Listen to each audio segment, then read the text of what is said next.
This is a question a lot of people have asked, but I mean, did you see this coming to any extent? I mean, obviously not necessarily close to 200 rushing yards a game, but did you feel this coming together throughout training camp? I know in our room and in the offense, it's tight knit. I know I came in kind of halfway through OTAs, but within that first week, I recognized this is a group that is striving to be great.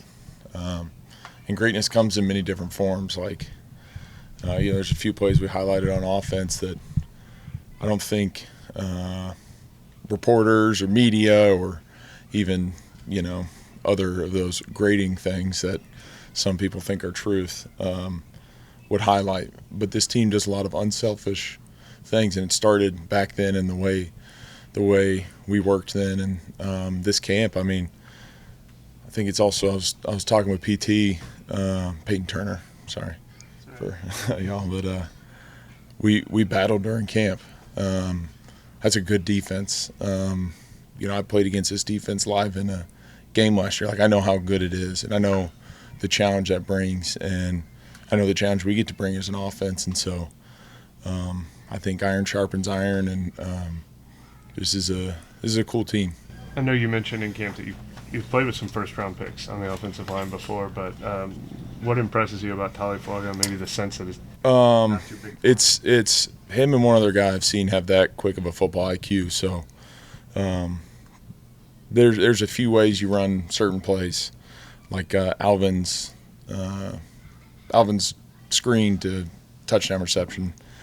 That play doesn't get off if Tolly doesn't recognize what the defense is doing and make a different call to pull me somewhere different, to then put me somewhere, pull the rest of the line, put everybody on the same page. And that's what really sets him apart in the mental aspect. And then physically, he doesn't back down, and he works. Like, he works at everything. He asks the right questions. He doesn't just ask questions to get answered. His attitude is fantastic. Can't wait to meet his family and tell him how amazing of a job they did raising a man. I mean, he is humble, yet confident. We love having him. I mean, I can't speak enough good things about him. Who was the other person? You said there were two. Who's the other one? Elton Jenkins. Elton Jenkins came in and played pretty dang well, and one of those high IQ, physical, but good teammate people. On that screen, what exactly did he see? I mean, y'all can watch it and assume what might happen. Don't ever want to give away scheme stuff, but he just did his awareness on that play was very high, and when 11 guys are playing as one, it's hard to stop an offense. And how about on the other side with Trevor Penning? What kind of improvement have you noticed from him over the course of the summer? I love coming to work with Trevor. He's fun to be around. He's physical. He's tough. I don't think everybody, I haven't known him that long. I don't think everybody understands how truly mentally tough he is. But man, I'll give him one compliment, and I told him this. I had a former teammate who was going to be my guy if I was ever in a dark alley and needed someone, and that's now Trevor Penning, because he's dependable, reliable, shows up to work every day, enjoys working. He knows what he's doing. He's playing well. I mean, it's tough to flip sides. It's tough for expectations for anyone who's drafted in the first round, and I think he's taken that in strides and has gotten better each week. And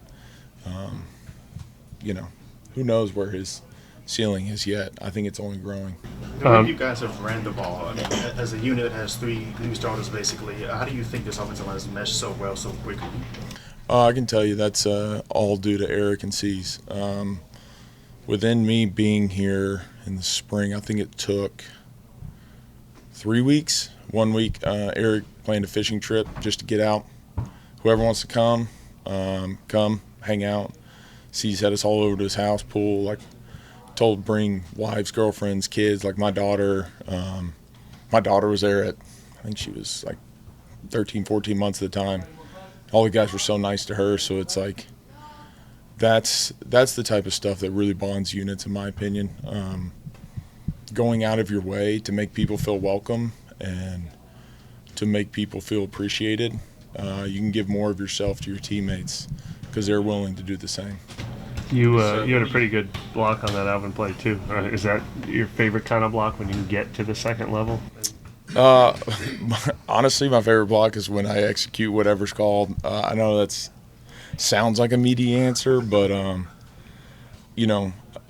being in front of 41, it's special, and I truly have a belief if my X is on the other O, he's got the potential to hit the touchdown, and that's really all I'm trying to do. And even if it's Jamal too, like playing with Jamal before, I'm so excited to be in front of him again, and the physicality he brings and finishing forward. I mean, just that room excites an O-line when you can see the plays that they can make when we just put a hat on a hat. I'm sure you saw some of the videos of fans celebrating here and in Dallas, to be honest. This morning, a lot of shows led with this win for y'all. Like, how do you approach the noise? Like, do you embrace it at all and, like, all of the excitement? But then also, do you potentially block some of that out? I guess I don't listen to, like, the TV noise or Twitter or media noise. It's more or less like the small encounters. Like, I went to Dornax and got some food, some groceries. And one of the sweet ladies who was working the deli counter struck up a conversation and was just so excited. I mean, when we landed yesterday, they had people cheering us on in the airport. I mean, it's this. The more I'm living in this city, the more I realize these people, the fans, the true New Orleanians. See, I'm learning.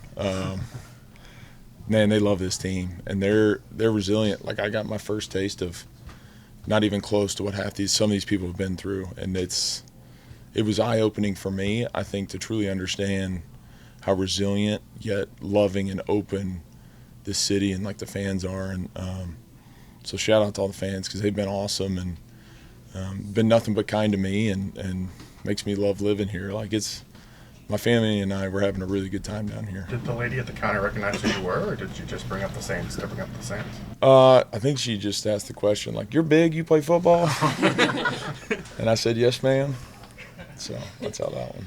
Lucas, what have you made of kind of some of the buttons Clint's pushed on third downs? And you guys have had a lot of opportunities to even convert some third medium, third longs with the run game. Yeah, Clint's, as the kids say, in his bag. No, it's just trusting everyone. Like, this offense, we've had a lot of reps at it, and I think it's a credit to the coaching staff and the situation they put us in through spring and in camp. I don't think I've done as much situational work like that in a while, where it's truly competitive one-on-ones for as long as we did. So fortunately, we have banked reps and, could do some interesting things then to rely on. And but yeah, he's creative and he trusts us and we trust him. And when there's the marriage of the play caller and the players, I think that's when special things can happen. How would you describe just the way that, this team didn't run the ball very well last year, but the way you guys are just mauling people and getting such big yardage running the football so far? You got to start out with the work. I think a lot of people put work in. JB is a fantastic coach, and huge credit to Jari.